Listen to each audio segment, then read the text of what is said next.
Engagement ಆಗಿ 9 ತಿಂಗಳಾಯ್ತು. ಇನ್ನು 3.5 ವರ್ಷ ಬ್ಯಾಲೆನ್ಸ್ ಇದೆ EMI ಕಟ್ಟೋದು. ಅದಾದ್ಮೇಲೆ ನನ್ ಗತಿ ಏನಾಗುತ್ತೋ ಏನೋ.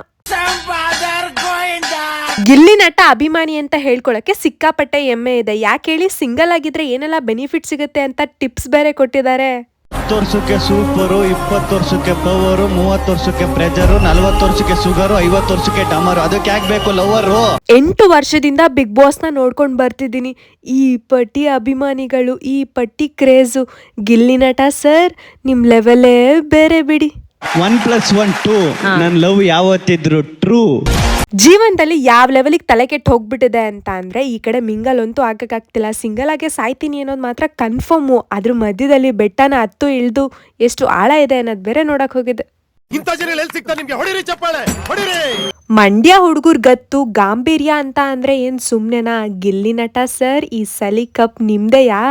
ನನ್ ಪಯಣ ನೆಕ್ಸ್ಟ್ ಮಂಡ್ಯ ಕಡೆ ಹೋಗೋಣ ಅಂತ ಅನ್ಕೊಂಡಿದೀನಿ. ಯಾವ್ದಾದ್ರು ಬೆಸ್ಟ್ ದೇವಸ್ಥಾನ ಇದ್ರೆ ಕಮೆಂಟ್ ಬಾಕ್ಸ್ ಅಲ್ಲಿ ತಿಳಿಸಿ.